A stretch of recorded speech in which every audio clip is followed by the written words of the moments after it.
నమస్కారం. లైవ్ షోకి స్వాగతం. ముందుగా అతిథుల పరిచయం. శ్రీ రామ్నాథ్ గారు, ప్రముఖ విశ్లేషకులు, సీనియర్ పాత్రికేయులు, ఏపీ ప్రైడ్ ఛానల్ నిర్వాహకులు. శ్రీ శేఖర్ రెడ్డి గారు, వైఎస్ఆర్ కాంగ్రెస్ పార్టీ అధికార ప్రతినిధి. కొన్ని ఆసక్తికరమైన వీడియోలు చూద్దాం. గ్యాస్ సిలిండర్లు 2 సంవత్సరానికి 3 చొప్పున 6 ఇయ్యాల. 2 ఏళ్ళు అయింది. నువ్వు ఇచ్చినా అని చెప్తున్నావు. నేను ఒకటే మాట చెప్తానా, ఏ నియోజకవర్గంకైనా బదాంపా, ఆ నియోజకవర్గంలో అందరికీ నువ్వు 6 సిలిండర్లు ఇచ్చింటే నీ కుప్పం కోరుకో 3 సార్లు చెప్తానా, నీ కుప్పం నియోజకవర్గాన్ని కోరుకో. నువ్వు గ్యాసు 6 సిలిండర్లు ఏదైనా కుప్పంలో ప్రతి ఇంటికి అర్హత కలిగిన వాళ్ళకి ఇచ్చి ఉంటే రాచమల్లు జీవితాంతం ఎన్నికల్లో పోటీ చేయడు.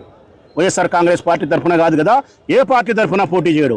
పోటీ చేయకపోవడం పైగా నీ ప్రభుత్వానికి క్షమాపణ కోరుతాడు. మరి నిరూపించగలుగుతావా బాబు నువ్వు? రైట్, అవి వీడియోలు. ఇక ఒకసారి తెలంగాణ వార్తలకు వెళ్తే, నేను చెప్పినా నిర్లక్ష్యమేనా, వర్షాకాల పద్ధతిలో సమన్వయ లోపం, అధికారులపై CM Revanth Reddy fire. June 9 వర్షంతో క్యూర్లో రోడ్లపై భారీ వరద. క్యూర్ అంటే కోర్ అర్బన్ రీజియన్లో అనమాట.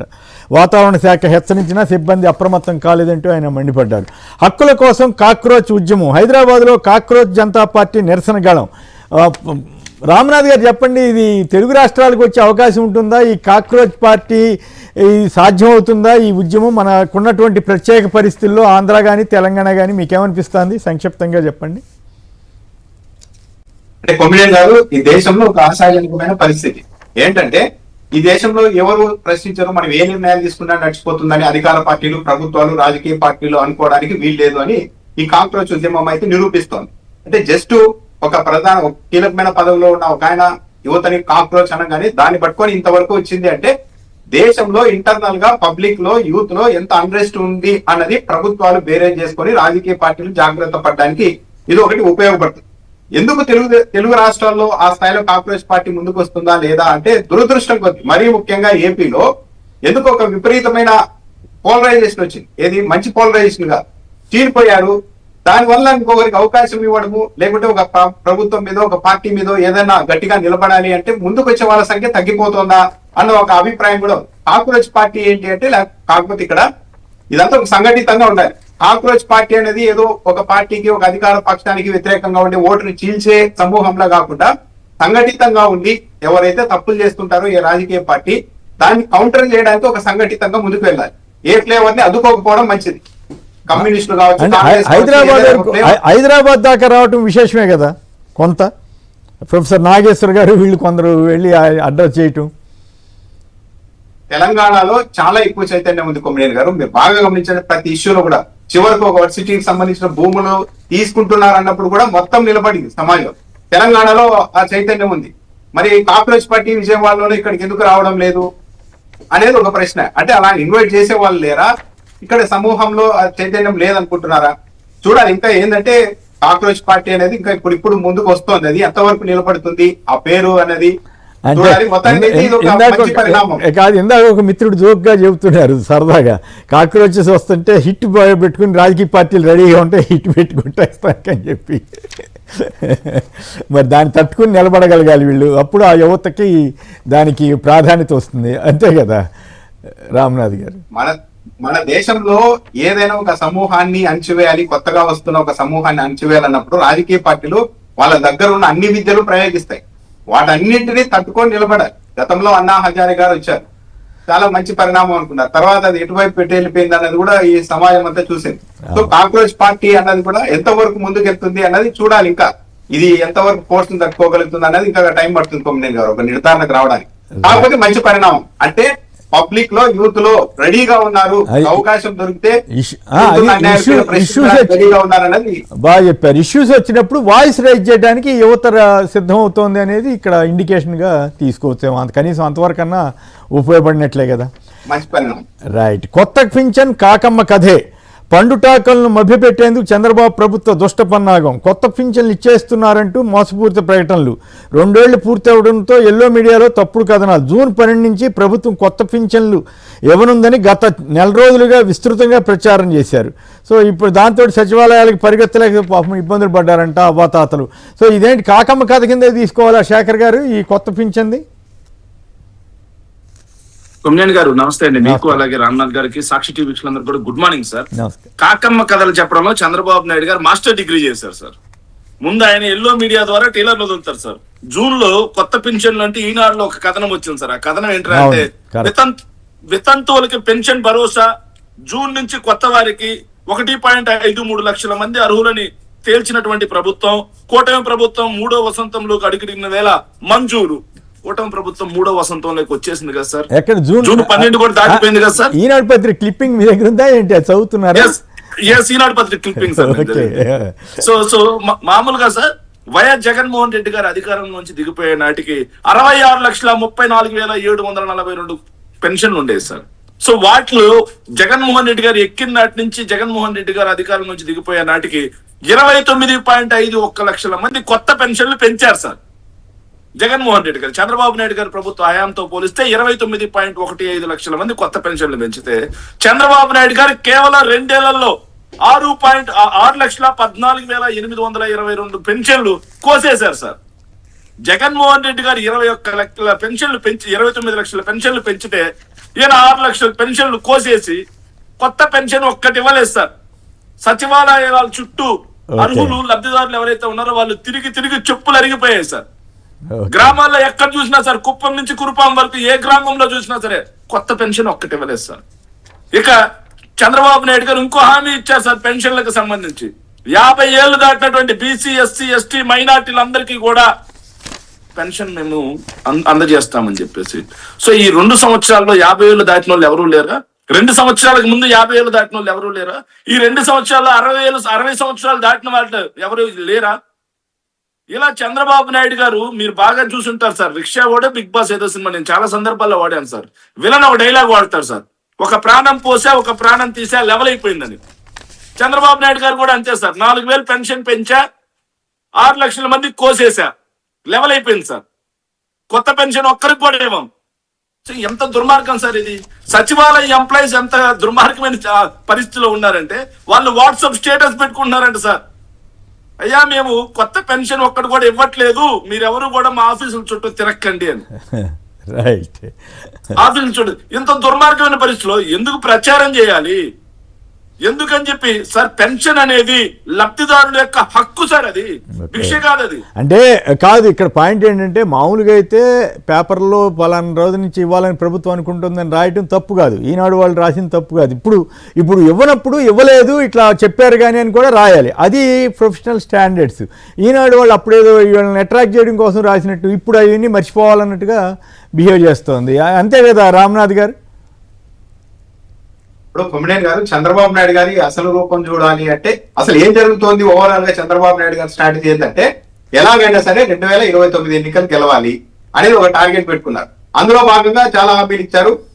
ఒక తెలుగుదేశం పార్టీకి బాగా దగ్గరగా ఉండే ఒక వ్యక్తి చెప్పిన మాట ఏంటంటే, ఇవన్నీ ఇప్పుడు ఏం ఇవ్వరు, ఉద్యోగులకు కావచ్చు, పిఆర్సీ కావచ్చు, ఈ పింఛన్లు కావచ్చు, ఇవన్నీ కూడా నిరుద్యోగ భృతి కావచ్చు, మహిళలు 1,500 కావచ్చు, చంద్రబాబు నాయుడు గారు ఒక 6 నెలలు 1 ఇయర్ ముందు ఏమైనా మొదలు పెడతారు, ఇస్తే మొదలు పెట్టి నేను మళ్ళా అధికారంలోకి వస్తేనే ఇవన్నీ ఉంటాయని చెప్తారు. ఒకవేళ పొరపాటున పబ్లిక్ ఓటేస్తే తర్వాత అధికారంలోకి వచ్చిన తర్వాత ఈ పింఛన్లు ఉండవు, ఏముండవు. ఆల్రెడీ పింఛన్లు పోసేయాలని ఇంకా చాలా ట్రై చేశారు, ప్రతిఘటన రావడంతో ఆగిపోయారు. ఒక్కసారి మళ్ళాసారి గెలిస్తే చంద్రబాబు నాయుడు గారి టార్గెట్ మెడికల్ కాలేజీని మొత్తం, పాపం ఆ మెడికల్ కాలేజీని ఎత్తుకెళ్లాలనుకున్న రాబందులన్నీ ఇప్పుడు పక్కకెళ్ళి గట్టు మీద కూర్చున్నాయి, టైం మంది కాదు. ఒకవేళ ఇవన్నీ ఎత్తులు ఫలించి పబ్లిక్ ఇంకోసారి మోసపోయి మరోసారి పవర్ ఇస్తే ఆ తర్వాత పింఛన్లు కోసేయడం ఉంటుంది, 1,500 ఉండదు, ఏది ఉండదు. మరి ఎందుకు సార్ మీరు ఎన్నికల ముందు ఇచ్చారు, ఇప్పుడు ఆపేశారంటే చంద్రబాబు నాయుడు గారికి అలాంటి విశ్వసనీయత ఉండాలా, మాట నిలబెట్టుకోవాలా, అలాంటి పట్టింపులు ఏం లేవు. చాలా సింపుల్ రాజకీయం. మొత్తం స్టేట్ అంతా ప్రైవేట్ వ్యక్తుల చేతుల్లోనికి వెళ్ళిపోవాలి అనుకుంటే చంద్రబాబు నాయుడు స్ట్రాటజీలో పబ్లిక్ ఆ ఊళ్ళో పడితే ఇంకేమి ఉండదని చెప్పారు. అంటే చంద్రబాబు నాయుడు గారు చాలా క్లారిటీగా ఇవన్నీ ఎందుకు చేస్తూ ఉన్నారంటే, కేవలం ఇంకోసారి గెలవాలి, ఇంకోసారి గెలిచిన తర్వాత నా విశ్వరూపం చూపించాలి అని చేస్తున్నారు. కానీ ఇవన్నీ ఏమి కూడా చంద్రబాబు నాయుడు గారు ఏదో పబ్లిక్ మీద ప్రేమతో కూడా కాదు. కాకపోతే ఏంటంటే చంద్రబాబు నాయుడు గారే చెప్తూ ఉన్నారు, మొత్తం జీతపత్యాలకే మా ఆదాయం మొత్తం సరిపోతుంది. కాకపోతే ఏమైనా ఎన్నికలు వేయడానికి 1 లక్ష కోట్ల రూపాయలు తన పలుకుబడిని ఉపయోగించి 1 లక్ష కోట్లు ఎక్కువ తెచ్చి ఒకసారి మళ్ళా ఎరేస్తారా? అప్పట్లో పసుపు కుంకుమని ఆఖరిలో వేసినట్టు, అప్పట్లో నిరుద్యోగ భృతి అని చెప్పి ఒక 6 నెలల ముందు హడావిడి చేసినట్టు ఈసారి కూడా చేసి మళ్ళీ పబ్లిక్ ఇంకోసారి ఏమన్నా ట్రాప్ లాగాలని చూస్తారా? అంటే అంటే ఇందాక మీరు ఒక వీడియో కూడా చూసాం, అప్పు సంక్షేమం అమలు చేయాలంటే అప్పు చేసి కాదు ఆదాయం సృష్టించని. అంతకుముందు ఎలక్షన్ ముందు మీకేం తెలుసు జగన్, నేను ఆదాయం సృష్టించగలను, నాకు ఆ సంగతి తెలుసు అని కూడా ఆయన అన్నారు కదా. సో ఇప్పుడు అసలు అది వదిలేసి తనే అప్పులు చేసి సంక్షేమ పథకాలను అమలు చేస్తున్నారనే పాయింట్ కూడా వస్తుంది కదా. సంపద సృష్టించే ఐడియాలు ఏమంటే నా చెవులో చెప్పండి అని కూడా అనేసారు చంద్రబాబు నాయుడు. ఏముంది అంతా అయితే పిల్లలే సంపద అని కూడా అన్నారు సార్. పిల్లలే సంపద అని కూడా అన్నారు సార్. ఇది భావ ప్రకటన స్వేచ్ఛపై దాడి. వైసీపీ అధికారిక ఫేస్బుక్ పేజీని అందుబాటులో లేకుండా చేయడం హేయం. చంద్రబాబు ప్రభుత్వ దుశ్చర్యపై వైఎస్ జగన్ మండిపాటు. ప్రభుత్వ అక్రమాలు, అవకతవకలు, వైఫల్యాలను సాక్ష్యాధారాలతో బట్టబయలు చేస్తున్నాం, ప్రజా సమస్యలను వెలుగులోకి తెస్తున్నాం, వాటి గురించి ప్రశ్నించిన వారిపై చంద్రబాబు సర్కార్ కేసులు పెడుతోంది, సోషల్ మీడియాలో ఆ పోస్టులు ప్రజలకు చూడకుండా నిరోధిస్తోంది. ఇది ఆందోళనకర ధోరణి, ప్రజాస్వామ్య స్ఫూర్తికి విఘాతం అంటూ జగన్ గారు నిన్న ఎక్స్లో పోస్ట్ చేశారు. నిన్న ఆయన మెగా డిఎస్సి పేరుతో మెగా స్కామ్ జరుగుతోంది, ఈ స్కామ్లో చంద్రబాబు, మంత్రి లోకేష్ హస్తం ఉందని కూడా, నిజం నిగ్గు తేలాలంటే సిబిఐతో విచారణ జరపాలని కూడా ఆయన అన్నారు. మెగా డిఎస్సి మహాకుంభకోణం అని నిన్న పర్వతరెడ్డి చంద్రశేఖర్ గారు ఎమ్మెల్సీ మండిపడ్డారు. అయితే ఒక చిన్న పాయింట్ ఆధారం చేసుకుని ఎల్లో మీడియా అనండి ఏదన్నానండి ఇంకేముంది అసలు మొత్తం తప్పే అన్నట్లుగా ప్రచారం చేయడానికి పూనుకుంది. మొన్న లిబరేషన్ కాంగ్రెస్ అధ్యక్షుడైన మన ఐఏఎస్ విజయ్ కుమార్ గారు ఒక సామాజిక వర్గానికి సంబంధించి ఒక వ్యాఖ్య చేశారు ఆ డిఎస్సిలో. దాని మీద వెరిఫై చేసి ఇందాక మనం వైఎన్ఆర్ గారి జర్నలిస్ట్ వాదన కూడా ఇందాక ఆయన ఇంటర్వ్యూ చేసిన ఆయన అభిప్రాయం కూడా మళ్ళీ మనం వేయటం జరిగింది.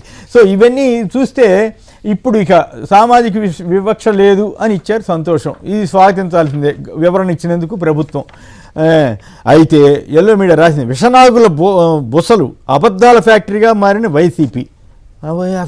అసలు ఆయన లిబరేషన్ కాంగ్రెస్ అధ్యక్షుడు అంటమేంటి, వైసీపీకి అంటగట్టడం ఏంటి, పోనీ జగన్ గారు అడుగుతున్న వాటికి సమాధానాలు చెబుతున్నారా అంటే అది సమాధానాలు చెబుతున్నారా లేదా అన్నది మన శేఖర్ రెడ్డి గారును వాళ్ళు మన రామ్నాథ్ గారు వివరిస్తారు.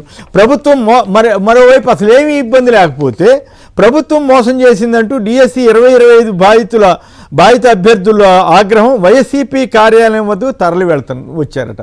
ఎందుకు ఇట్లా జరుగుతూ ఉంది? సో రామ్నాథ్ గారు చెప్పండి, ఒకటి సోషల్ మీడియాని అణిచివేస్తే ప్రభుత్వం మీద ఉన్న అసంతృప్తి పోతుందా? రెండు, మెగా డిఎస్సికి సంబంధించి ఆయన లిబరేషన్ కాంగ్రెస్ ఆయన చేసిన దాన్ని వైసీపీకి పులిమి ఇంకే ఉంది అది ఇది అని చెప్పడం ఏంటి? వీళ్ళు రాసిన అబద్ధాలు, ఈనాడు ఆంధ్రజ్యోతి రాసిన అబద్ధాలు ప్రపంచంలో ఎవరైనా రాయగలుగుతారా? వాళ్ళు ఈ రకంగా దుష్ప్రచారం చేయటం. సో ఓవరాల్గా ఈ రెంటి మీద మీ కామెంట్ చెప్పండి. ఇప్పుడు కొమ్మినేని కాదు, తెలుగుదేశం పార్టీకి అసాధారణమైన మీడియా బలం ఉంది. టీవీ ఛానల్ ఉన్నాయి, పత్రికలు ఉన్నాయి, 100 యూట్యూబ్ ఛానల్స్, ఫేస్బుక్, ట్విట్టర్ లో విహారం చేస్తూ ఉన్నారు. ఇన్ని పట్టుకొని కూడా వైఎస్ఆర్ కాంగ్రెస్ పార్టీకి ఒక ఫేస్బుక్ అకౌంట్ కూడా ఉండడానికి జీవించుకోలేకపోతుంది అంటే కారణం ఏంటి? తెలుగుదేశం పార్టీ ప్రశాంతంగా నిద్రపోలేకపోతుంది. తెలుగుదేశం పార్టీ దగ్గర ఉండాల్సింది లేదు, అందువల్ల ఇంత కంగారు. అదేంటంటే సత్యం, వాళ్ళ వైపు సత్యం లేదు కాబట్టి అన్ని మీడియా ఛానళ్ళు, టీవీ ఛానళ్ళు ఉన్నా సరే తట్టుకోలేక ఫేస్బుక్ ను కూడా వైసీపీకి సంబంధించి ఇండియాలో కనిపించకుండా చేసేశారు. ఇక్కడ ఇలా చేస్తే తెలుగుదేశం పార్టీ గెలుస్తుందా? ఇంతకుముందు ఇన్స్టాగ్రామ్ కూడా చేశారట కదా, ఇన్స్టాగ్రామ్ కూడా చేశారట కదా సార్.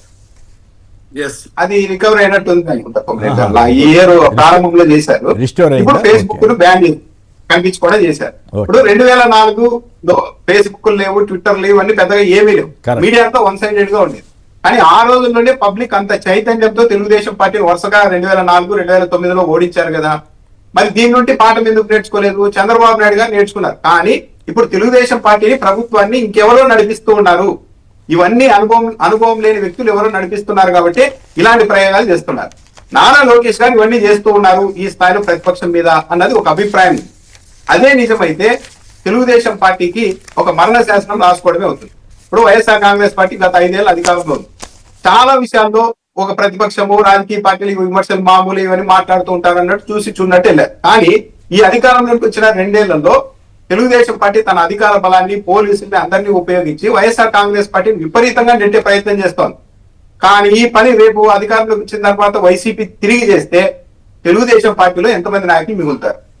2014, 19 మధ్య ఇలా చేసి 2019లో వైసీపీ గెలవగానే ఒక ఆదినారాయణ రెడ్డి గారు ఒకరు బీజేపీలోకి వెళ్ళిపోయారు. కానీ ఈ రోజు తెలుగుదేశం పార్టీ నాయకత్వం చేస్తున్న ఈ ప్రమాదకరమైన రాజకీయ కారణంగా మొత్తం తెలుగుదేశం పార్టీలో నాయకులతో హోల్సేల్ గా ఇంకో పార్టీలోనికి వెళ్లి ప్రశాంతంగా ఉందామనుకునే పరిస్థితిని స్వయంగా తెలుగుదేశం పార్టీ నాయకత్వమే సృష్టిస్తోంది. సోషల్ మీడియా ప్లాట్ఫామ్లు కూడా ఆలోచించుకోవాలి. ఇప్పుడు ఫేస్బుక్ అన్నది సోషల్ మీడియా. పోలీసులు సహజంగానే ఒక రాష్ట్ర ప్రభుత్వానికి అధికార పార్టీకి అనుకూలంగా ఉంటారన్న విషయం తెలియదా? ఇక్కడ న్యాయమూర్తి లేదో తీర్పులు ఇవ్వలేదు, లేకపోతే కోర్టులో ఆర్డర్స్ లేదు. కేవలం పోలీసులు ఇదిగో ఫలానా ఇది తప్పు అని ఎలాంటి దర్యాప్తు విచారణ లేకుండానే ఒక మెయిల్ పంపింగ్గానే మొత్తం ఒక ప్రధాన ప్రతిపక్షానికి సంబంధించి ఒక ఫేస్బుక్ అకౌంట్ ని బ్లాక్ చేశారంటే అప్పుడు ఇది సోషల్ మీడియా ఎలా అవుతుంది? అంటే సోషల్ మీడియా కూడా ఇప్పుడు అధికార పార్టీలకి మద్దతుగా నిలబడిపోయే పరిస్థితులు వస్తున్నాయా? ఇది ఫేస్బుక్ కూడా ఆలోచించుకోవాలి. మరి గతంలో ఐటీడీపీ పేరు మీదో లేకపోతే మన టీడీపీ పేరు మీదో చాలా రకరకాల ఆరోపణలు ఇష్టారాజ్యంగా చేశారు కదా. అప్పుడెవరు ఇట్లాంటి మరి జగన్ గారి ప్రభుత్వం ఈ ప్రయత్నం ఎందుకు చేయలేదు అంటే వాళ్ళు ప్రజాస్వామ్యబద్ధంగా వదిలేశారా లేదా తెలియలేదా? అంటే కొమ్మినేని గారు, ఈ 2 ఏళ్లలో జరిగిన వ్యవహారాలు ఒక రాజకీయ పార్టీ అణచివేత కోసం ఇన్ని జరిగిన వ్యవహారాలు ఇప్పుడు భారతదేశ చరిత్రలోనే జరగలేదు. బీజేపీ కూడా కేంద్రంలో ఆ పని చేయలేకపోతుంది. కానీ వీళ్ళు డైరెక్ట్ గా ప్రధాన ప్రతిపక్షానికి సంబంధించిన ఫేస్బుక్ అకౌంటే లేకుండా చేసేయగలిగారు అంటే ఏంటి ఉద్దేశం? అదే తెలుగుదేశం పార్టీ అధికారిక ఫేస్బుక్ లోకి వెళ్ళండి, రోజు గొడ్డలి సైకో మొత్తం అంతా అసత్యాలే ఉంటాయి. కానీ మరి వాళ్ళకేమి, వాళ్ళ మీద చర్యలు ఉండవా ఫేస్బుక్ నుంచి కూడా? అంటే పోలీసులు అధికార పార్టీ వైపు ఉంటారు కాబట్టి వాళ్ళు ఒక ఫిర్యాదు పంపిస్తే ఒక మెయిల్ చేసేస్తానే అకౌంట్లు బ్లాక్ చేసుకుంటూ వెళ్తే ఇప్పుడు ఒక ఫేస్బుక్ అన్నది నిష్పక్షపాతంగా ఉంది, భావ ప్రకటన స్వేచ్ఛను కాపాడేందుకు నిలబడింది అని పబ్లిక్ అనుకోవడానికి ఎక్కడ అవకాశం ఉంటుంది? దాంతో పాటు డిఎస్సికి సంబంధించి జస్ట్ విజయ్ కుమార్ గారు అన్నారు ఒక సామాజిక వర్గానికి ఎక్కువ వెళ్ళారు, దాని మీద వివరణ అడగాలి. దాన్ని డైరెక్ట్ గా వైఎస్ఆర్ కాంగ్రెస్ పార్టీకి ఆపాదిస్తూ ఉన్నారు. కానీ చెప్పాల్సిన ప్రశ్నలకు సమాధానం చెప్పడం లేదు. బాగా గమనిస్తే డైవర్ట్ చేయడానికి ఇంకో ఎత్తుగడ కూడా వేస్తూ ఉన్నారు. మొన్న అధికారులు కావచ్చు, మంత్రులు కావచ్చు, తెలుగుదేశం పార్టీ నాయకులు కావచ్చు, ప్రతి ప్రెస్ మీట్ లో కూడా ఒక విషయం చెప్తున్నారు, త్వరలో మరో డిఎస్సి వస్తుంది, మీరంతా సిద్ధంగా ఉండండి. అంటే ఇది మర్చిపోండి, మీరు ఇంకో డిఎస్సి కోసం ఎంగేజ్ గా ఉండండి, ఇవన్నీ పట్టించుకోవద్దండి మళ్ళీ డైవర్ట్ చేసి వాళ్ళని మభ్యపెట్టే ప్రయత్నం చేస్తున్నారు. నిన్న ఎమ్మెల్సీ చంద్రశేఖర్ రెడ్డి గారు కొన్ని కీలకమైన ప్రశ్నలు సంధించారు. ఈ రోజు ఇంకా విచిత్రం ఏంటంటే ఆంధ్రజ్యోతి పత్రికలో కృష్ణా జిల్లా టాపర్ గా నవీన్ అనే వ్యక్తి ఎలా వచ్చారు అన్నదానికి ఇప్పటికీ సమాధానం లేదు. టాపర్ గా వచ్చిన వ్యక్తికి ఎందుకు మీరు పోస్టింగ్ ఇవ్వలేదంటే సమాధానం లేదు. కానీ ఈరోజు పత్రికలో దానికి సమాధానం ఇచ్చేశారంట. ఏమి ఇచ్చేశారో తెలియదు. అంటే పబ్లిక్ లకి ఏం తీసుకెళ్తున్నారు? వైసీపీ చేసిన ప్రతి ఆరోపణకు చాలా గట్టిగా ప్రభుత్వం సమాధానం చెప్పింది అని ఒక ఇంప్రెషన్ కలిగించేందుకు మీడియా ప్రయత్నిస్తుంది, కానీ ఎక్కడా చెప్పడం లేదు. నిన్న చంద్రశేఖర్ రెడ్డి గారు దాదాపు 25 మంది క్యాండిడేట్లకు సంబంధించి ఆ డాక్యుమెంట్లన్నీ చూపెట్టారు. ఇంకో 50 ఉన్నాయి నా దగ్గర ఇప్పుడే, కానీ టైం లేకపోవడం వల్ల చూపెట్టలేకపోతున్నాం అని చెప్పారు. దాంట్లో ప్రధానంగా ఏంటి, ఒక్కొక్కరికి ఒక్కో విధంగా న్యాయాన్ని అనుసరించారు. కొందరు బ్యాకప్ సర్టిఫికెట్లు లేవు, ఎప్పుడో ఉండేటివి పోయాయి అని చెప్పి వాళ్ళు గేమ్స్ ఆడిన సదరు సంస్థ నుంచి ఒక లెటర్ తెస్తే కొంతమందికి తనని అంగీకరించలేదు. లేదు బ్యాకప్ సర్టిఫికేటే ఉండాలి, మీరు లెటర్లు తెస్తే మేము ఇవ్వమని చెప్పేసి కొందరు పక్కన పెట్టారు. అదే శాప్ నుంచి ఇదే తరహాలో మరికొందరు మాకు బ్యాకప్ సర్టిఫికెట్లు ఎక్కడో వెళ్ళిపోయాయి అని శాప్ దగ్గరికి వెళ్ళి, అవును వీళ్ళంతా ఆటగాళ్ళే, బ్యాకప్ సర్టిఫికెట్లు లేవు కానీ వీళ్ళకి ఉద్యోగాలు ఇవ్వండి అని ఒక లెటర్ ఇస్తే వాళ్ళకి మాత్రం ఉద్యోగాలు ఇచ్చారు. అంటే కొంతమందికి ఏమో ఉద్యోగాలు ఇవ్వలేదు, కొంతమందికి ఉద్యోగాలు ఇచ్చారు. దాంతో పాటు నిన్న చంద్రశేఖర్ రెడ్డి గారు చెప్తుందానికి ఇంకో విషయానికి సమాధానం చెప్పాలి. ఆర్టీఏ ద్వారా అడిగినప్పుడు కొందరు బ్యాకప్ సర్టిఫికెట్లు లేవు అని రాష్ట్ర ప్రభుత్వమే చెప్పిందని ఆయన చెప్తూ ఉన్నారు. ఎంటీ ఉన్నాయని చెప్పారు. కానీ ఎప్పుడైతే జగన్మోహన్ రెడ్డి గారికి వ్యవహారాన్ని మొత్తం బయట పెట్టిన తర్వాత ఆన్లైన్ లో పెట్టాం మీరంతా వెళ్ళి డేటా చూసుకొచ్చాడని ప్రభుత్వం చెప్పిన తర్వాత వెళ్ళి చూస్తే అక్కడ మళ్ళీ బ్యాకప్ సర్టిఫికెట్లు ఉన్నాయి. అంటే మీరు ట్యాంపర్ చేశారు, మీరే ఆర్టీఐ చట్టం కింద బ్యాకప్ సర్టిఫికెట్లు లేవు కొందరికి అయినా ఉద్యోగాలు ఇచ్చామని చెప్పి మీరే చెప్పారు. ఎప్పుడైతే వ్యవహారం బయటకు వచ్చిన తర్వాత ట్యాంపరింగ్ చేసి ఆన్లైన్ లో వాటన్నిటిని తీసుకొని వచ్చి అప్లోడ్ పెట్టారు. ఎక్కడి నుండి పెట్టారు, ఎందుకు పెట్టారు అని ప్రశ్నించారు. అసలు అక్రమాలే జరగకపోతే 100 మంది వైఎస్ఆర్ కాంగ్రెస్ పార్టీ కార్యాలయం దగ్గరికి ఎందుకు వెళ్ళారు? అంటే వాళ్ళంతా ఫేక్ అని చెప్పదలుచుకున్నారా? అన్నింటికి మించి చాలా నాసి రకమైన వీక్ పాయింట్ మీద తెలుగుదేశం పార్టీ ఆర్గ్యుమెంట్ చేస్తోంది. కుంభకోణం జరిగింది, అక్రమాలు జరిగింది అని వైసీపీ ఆరోపిస్తుంటే మీరు ఉద్యోగాలు సాధించిన వాళ్ళని అవమానిస్తున్నారు అని చెప్తున్నారు. అంటే ఇప్పుడు ఒక పేపర్ లీక్ అయ్యి ఎవరైనా టాప్ ర్యాంకర్లు తెచ్చుకొని సార్ పేపర్ లీక్ అయిందంటే లేదు ఆ ర్యాంకర్లను మీరు అవమానిస్తున్నారు కాబట్టి పేపర్ లీక్ అయిందని ప్రచారం చేయడానికి వీలు లేదని ఆర్గ్యుమెంట్ చేస్తే ఎట్లుంటది? కేంద్రంలో చంద్రబాబు నాయుడు గారు లేకపోవడం సరిపోయింది. కేంద్రంలో చంద్రబాబు నాయుడు గారు నీట్ ఎగ్జామ్ కూడా లేదు, అదేం జరగలేదు, మీరేం కంగారు పడాల్సిన అవసరం లేదని కూడా చెప్పి ఉండేవాళ్ళని. ఒక పేపర్ లీక్ అయిందన్నప్పుడు ఎగ్జామ్లు రద్దు చేయడం, మళ్ళా రిక్రూట్మెంట్ చేయడం అని ఇవన్నీ ఎందుకు చేస్తూ ఉంటారు? జరిగి ఉంటుంది. జరగకపోతే సిబిఐ ఎంక్వైరీ అడుగుతున్నది, జరగలేదని తేల్చేయచ్చు కదా. సిబిఐ కూడా వాళ్ళ కంట్రోల్లోనే ఉన్నట్లు లెక్క కదా, కేంద్ర ప్రభుత్వం వాళ్ళ చేతిలోనే ఉంది కదా. ఇప్పుడు నిజంగా జరగకపోతే ఎవరు దాన్ని జరిగిందని ప్రచారం చేయమని ఎవరు అనరు. కానీ వాళ్ళంతా వచ్చి ఇప్పుడు న్యాయం జరిగిన వాళ్ళ విషయంలో ఇప్పుడు 16,000 మంది ఉద్యోగాలు ఏం పావు కదా. ఎక్కడైతే అవకతవకలు జరిగినాయో వాళ్ళ వరకే కదా ఇష్యూ అంతా సెటిల్ అయ్యేది, పరిమితం అయ్యేది. మొత్తం అన్నింటినీ రద్దు చేసేయమని ఎవరు అంటలేదు కదా. 16,000 మంది అక్రమంగా వచ్చారని ఏ వైసీపీ కూడా చెప్పడం లేదు, ఎవరు చెప్పడం లేదు. కానీ వాళ్ళని రెచ్చగొడుతున్నారు. సమావేశాలు పెట్టి ఇంకో మీ 16,000 మందిని అవమానిస్తున్నారు, మీరంతా రోడ్ల మీదకి రావాలి అని వాళ్ళని ఒకవైపు రెచ్చగొడుతూ, ఒకవైపు ఉద్యోగాలు రాకుండా నష్టపోయిన వాళ్ళని మీరు ఇంకో డిఎస్సీ ఉంటుంది, మీరు రెడీ అవుతుండండి, ఇక్కడ తిరగద్దండి రోడ్డు మీద, ఇంట్లో కూర్చొని చదువుకోండి అని వాళ్ళని అట్లా డైవర్ట్ చేస్తున్నారు. సో మొత్తం మీద అయితే తెలుగుదేశం పార్టీ వైఎస్ఆర్ కాంగ్రెస్ పార్టీ సంధించిన ఒక్క ప్రశ్న కూడా సమాధానం చెప్పలేకపోతుంది. నిన్న చంద్రశేఖర్ రెడ్డి గారు ఒక్కో క్యాండిడేట్ కి సంబంధించిన మొత్తం లెటర్ లో అన్ని చూపెట్టారు, డాక్యుమెంట్లన్నీ. దాని మీద సమాధానం చెప్పాలి. చెప్పకుండా మీడియా పని ఉంది కాబట్టి మేము ప్రతిదానికి సమాధానం చెప్పేశాం అని ప్రచారం చేసుకోవడం మాత్రం చాలా ప్రమాదకరమైన అంశం. కొమ్మినేని గారు ఫైనల్ గా ఈ ఆంధ్రజ్యోతి వాళ్ళు పెట్టిన హెడ్డింగ్ మీద కూడా ఏమైనా కామెంట్ చేస్తారా? ఏదో విషనాగులు అంటే ఒక చిన్న పాయింట్ ఆధారం చేసుకుని మొత్తం కవరప్ చేసేయాలనే ప్రయత్నం అదంతా. అంటే కొమ్మినేని గారు ఇప్పుడు ప్రతిదీ కూడా ఇప్పుడు మొత్తం ఇంత అక్రమాలు జరిగాయి, ఇంత వ్యవహారం జరిగింది అన్నప్పుడు ఒకటి తీసుకొని వచ్చి విజయ్ కుమార్ గారు చేశారు. ఆయన అడగాలి, వైసీపీకి సంబంధమే లేదు, ఆయన సొంతంగా పార్టీ పెట్టుకున్నారు. ఆయన ఒక వ్యాఖ్య చేస్తే డైరెక్ట్ గా దాన్ని వైసీపీకి ఆపాదిస్తున్నారంటేనే ఇక్కడే ఏదో దాయడానికి తప్పించుకోవడానికి ఏకంగా మీడియా కూడా ప్రయత్నం చేస్తోంది తెలుగుదేశం పార్టీని కాపాడడానికి అనేది చాలా క్లియర్ గా అర్థం అవుతుంది. ఇప్పుడు కమ్మ వాళ్ళకి మొత్తం ఉద్యోగాలు ఎక్కువ ఇచ్చేశారని ఆయన అన్నారు విజయ్ కుమార్ గారు, అది అవాస్తవమే. దాన్ని పట్టుకొని అది అవాస్తవం కాబట్టి మిగతా అవాస్తవం అంటే ఎట్లా? పైగా తెలుగుదేశం పార్టీ వీళ్ళు చేస్తున్న ప్రచారాల ముందు ఈ మాట ఎంత కొమ్మినేని గారు చెప్పాలంటే 30,000 మంది అమ్మాయిలు ఎత్తుకెళ్లారని చెప్పి ప్రచారం చేశారు. ఇదే ఫేస్బుక్ లో, ఇదే ట్విట్టర్ లో చేశారు. జగన్మోహన్ రెడ్డి గారి మీద రోజు అసత్య ఆరోపణలు చేశారు. జగన్మోహన్ రెడ్డిని టీచర్లు కొట్టారని కూడా ఈ రోజు మళ్ళా ప్రచారం చేస్తూ ఉన్నారు. అంటే ఇంతగా చేస్తూ భూములన్నీ లాగేసుకుంటారు జగన్మోహన్ రెడ్డి అని ప్రచారం చేశారు. 15 లక్షల కోట్లు, మొత్తం 5 నెలలు 3,32,000 కోట్లు అప్పు చేస్తే 15 లక్షల కోట్లు అప్పు చేశారని ప్రచారం చేశారు. ఇదే ఫేస్బుక్, ఇదే మొన్న సభలో కూడా, విజయోత్సవ సభలు 2 ఏళ్ల సభలో కూడా ఇట్లాంటి చాలా చెప్పారు కదా, పోటీపడి 10 లక్షల అప్పు అని మళ్ళీ చెబుతున్నారు కదా ఆయన చంద్రబాబు గారు. అంటే వీళ్ళ ఉద్దేశం ఏంటి? వాళ్ళు చేస్తున్న అసత్యాలు మాత్రం జనంలోకి వెళ్ళాలి, గంతులేస్తూ ఊరేగాలి సోషల్ మీడియాలో. సత్యాలు మాత్రం ఎక్కడా కనిపించడానికి వీల్లేదు అని ఒక పోలీస్ పొరపాటున ఒక్క మాట ఎవరన్నా అంటే వెంటనే వాళ్ళ మీద విరుచుపడాలి. పొరపాటు ఏదైనా జరిగితే వాళ్ళు వివరణ ఇచ్చినా కూడా ఒప్పుకోరు, అది విశేషం. రైట్. శేఖర్ గారు, ఈ ఫేస్బుక్ ఇప్పుడు ఫేస్బుక్ పార్టీ పరంగా లేనట్లేనా? కొంతకాలం పాటు ఆగుతుందా? ఎట్లా దాన్ని మీరు ఎట్లా రివైవ్ చేసుకోగలుగుతారు? భావ స్వేచ్ఛ మీద దాడి అని, భావ ప్రకటన స్వేచ్ఛ మీద దాడి అని జగన్ గారు కూడా వ్యాఖ్యానించారు. సార్, ఈ నెల 9వ తారీఖున ఫేస్బుక్ అనేది నిలిపివేయడం జరిగింది సార్. నిలిపేస్తూ వైఎస్ఆర్ కాంగ్రెస్ పార్టీ అధికారిక ఫేస్బుక్ ఖాతా సార్, ఆ ఖాతా నిలిపివేస్తూ వాళ్ళు ఏం చెప్పారంటే, we have restricted access to your content in India pursuant to a notice from the Government of India Law Enforcement under Section 79(3)B. అంటే ఏపీ పోలీసులు ఏమని పంపించారంటే సార్, ఇది లోకల్ లాస్ కి వ్యతిరేకంగా ఉంది అని చెప్పి పంపించారు సార్. ఏంటి లోకల్ లాస్ కి వ్యతిరేకం సార్? రాజధాని పేరుతో జరుగుతున్నటువంటి ఎక్సెస్ రేట్లు వేసి జరుగుతున్నటువంటి దోపిడీ ఏదైతే ఉందో, ఆ దోపిడీ గురించి వైఎస్ జగన్మోహన్ రెడ్డి గారు ఏదైతే ఆధారాలతో సహా వివరించిన వీడియో పెడితే లోకల్ లాస్ కి వ్యతిరేకమా? నేను అడుగుతున్నాను సార్, అమరావతి పేరుతో విచ్చలవిడిగా దోచుకు తినడాన్ని వైఎస్ఆర్ కాంగ్రెస్ పార్టీ ప్రశ్నిస్తే అది లోకల్ లాస్ కి వ్యతిరేకం అని చెప్పేసి ఎలా మీరు మెటాకి పోలీసుల దగ్గర నుంచి పంపించి ఫేస్బుక్ పేజ్ ని తొలగిస్తారు? ఇది కాకుండా దగా డిఎస్సి పేరుతో విజయనగరం కలెక్టరేట్ వద్ద వైఎస్ఆర్సీపీతో పాటుగా అభ్యర్థులందరూ కూడా అక్కడ ఏదైతే ర్యాలీ చేస్తే ఆ వీడియో కూడా లోకల్ లాస్ కి వ్యతిరేకమా? అంటే ఈ ప్రభుత్వం ఏదైనా తప్పులు చేస్తే మనకున్నటువంటి స్వేచ్ఛకి లోబడి మనం ఎక్కడైనా సరే ధర్నాలు కానీ, నిరసనలు కానీ, ర్యాలీలు కానీ చేస్తే అది లాస్ కి వ్యతిరేకం అని చెప్పి ఈ ప్రభుత్వం భావిస్తుందా?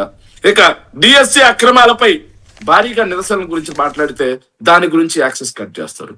ఇలా 9వ తారీఖు నుంచి వైఎస్ఆర్ కాంగ్రెస్ పార్టీ అధికారిక ఫేస్బుక్ ఖాతా నిలిపేశారు.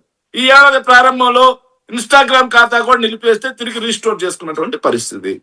సో ఈ ప్రభుత్వంలో ఒక్క వైఎస్ఆర్ కాంగ్రెస్ పార్టీ అఫీషియల్ పేజే కాదు సార్. సో నా వీడియోస్ కూడా ఒక 4 ఇస్తారు. తీసేరా? వీడియోస్ కూడా తీసేరా? సో సార్ ఈ కూటమి ప్రభుత్వం అధికారంలోకి వచ్చిన తర్వాత ప్రతి మంగళవారం చేసే అప్పుతో కలిపి ప్రతి మంగళవారం ఎంతెంత అప్పు చేస్తున్నారు, వీటితో పాటుగా వీళ్ళు కార్పొరేషన్ నుంచి గ్యారంటీడ్ నాన్ గ్యారంటీడ్ అప్పు ఎంత చేస్తున్నారు, అమరావతి నుంచి ఎంత అప్పు చేస్తున్నారు అని చెప్పేసి విశ్లేషణ చేస్తే కంటెంట్ ఇండియాలో అవైలబుల్ ఉండదు అని చెప్పేసి కట్ చేస్తారు సార్. దీంతో పాటుగా అమరావతి పేరుతో వీడియోలు చేస్తే కంటెంట్ అవైలబుల్ ఉండదని చెప్పి మాట్లాడతారు సార్. సో వీటిని పోస్ట్ చేసినటువంటి ఎవరైతే పేజెస్ ఉంటాయో ఆ పేజెస్ లేపేస్తారు సార్. నేరుగా పోలీసులు భావ ప్రకటన స్వేచ్ఛను కాపాడాల్సినటువంటి పోలీసులే నిరంకుశత్వంగా వ్యవహరిస్తూ రెడ్ బుక్ రాజ్యాంగానికి లోబడి సో రాష్ట్రంలో నిజంగా సార్ భారతదేశంలోనే కాదు నాకు తెలిసి ఆంధ్రప్రదేశ్ లో పరిపాలన ఎలా కొనసాగుతుందంటే నార్త్ కొరియా కిమ్ ఉన్నాడు కదా సార్, కిమ్ పరిపాలన నీ అంత పరిపాలన ఇక్కడ కొనసాగుతుంది సార్. రేవంత్ రెడ్డి గారి డైలాగ్ మీరు వాడుకున్నట్టు ఉంది. రేవంత్ రెడ్డి నిజం సార్. అంటే సార్ బాగా గమనించండి సార్, నార్త్ కొరియాలో భావ ప్రకటన స్వేచ్ఛ ఉందా?